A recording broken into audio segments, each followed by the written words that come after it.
এজন সাধাৰণ যুৱকৰ অসাধাৰণ প্ৰতিভাই এতিয়া সকলোৰে দৃষ্টি আকৰ্ষণ কৰিছে।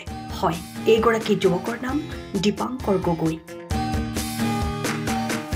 সৰুৰে পৰা নিজে কিবা এটা কৰাৰ মানুহেৰে ছবি অঁকাৰ লগতে বিভিন্ন শিল্পৰ সৈতে নিজকে জড়িত কৰি শেহতীয়াকৈ 2017 চনৰ পৰা মহাপুৰুষীয়া কৃষ্টিৰ অনবদ্য সৃষ্টি মুখা শিল্পৰ সৈতে জড়িত হৈ বৰ্তমান এই শিল্পকে জীৱন জীৱিকাৰ পথ হিচাপে বিবেচনা কৰিছে দীপাংকৰে।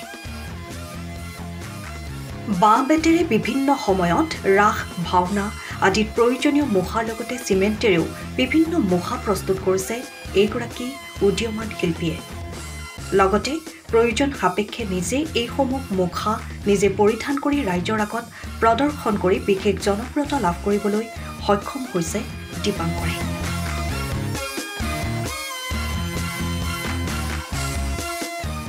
উল্লেখযোগ্য যে তামুলীচিগা দুলীয়া গাঁৱত নিজৰ গৃহতে নীলকণ্ঠ শিল্প উদ্যোগ নামেৰে এই উদ্যোগ স্থাপন কৰি এইগৰাকী শিল্পীয়ে ইতিমধ্যে অসমৰ বিভিন্ন স্থানৰ লগতে ভাৰতৰ বিভিন্ন ঠাইত মুখা শিল্প প্ৰদৰ্শনৰ লগতে ৰূপসজ্জাৰ শিল্পী হিচাপেও নিজৰ পৰিচয় দাঙি ধৰিবলৈ সক্ষম হৈছে।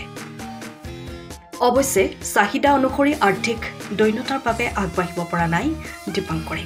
সেয়ে অসমীয়াৰ অন্যতম চহকী সংস্কৃতি মুখা শিল্পক জীয়াই ৰখাৰ স্বাৰ্থত তথা তেওঁৰ লগত জড়িত আন আন শিল্পীসকলৰ জীৱন জীৱিকাৰ একমাত্ৰ পথটিত আগুৱাই যাবলৈ চৰকাৰীভাৱে কিঞ্চিত সহায়ৰ হাত আগবঢ়াবলৈ চৰকাৰক আহ্বান জনাইছে। আজি 2017 চনৰ পৰা এই কাৰিকৰীখিনিৰ লগত জড়িত। লগতে গুৰু হিচাপে অন্য গুৰু নাই।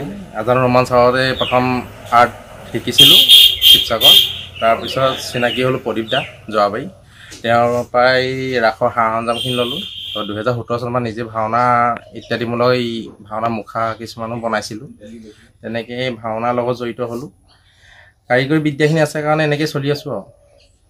কিন্তু 12 মাহে ভাওনা হৈ থাকে, ৰাসো 2-এখন কৰি আছোঁ। তাৰ পৰা মুখা তেনেকৈ কাৰো ওচৰত শিক্ষা বুলি লোৱা নাই, নিজে নিজে শিকিছিলোঁ। তাৰপিছতে প্ৰদীপদাৰ লগত জড়িত হৈ কিছুমান শিকিব পাৰিলোঁ। তেনেকৈ কিহে বনোৱা হয়? সম্পূৰ্ণ মুখা কিছুমান বেতৰো আছে, বাঁহো আছে, তাৰপৰা কাগজটো ব্যৱহাৰ কৰা হয়, আঠা কাপোৰ লগোৱা হয়, গোবৰ মাটিও ব্যৱহাৰ কৰা হয়। মুখাসমূহ বনাবলৈ নিজে চেষ্টা কৰিছোঁ, তেওঁ সহায় কৰি দিছে। আৰু ইভাগে তেখেতক মাতে ভাওনাৰ লগত জড়িত মানে মেকআপ কৰাৰ পৰা আদি কৰি সম্পূৰ্ণখিনি কৰি ফুৰোঁ। আজি নিজৰ উদ্যোগটোৰ নাম নীলকণ্ঠ শিল্প উদ্যোগ আজি তামুলীচিগা।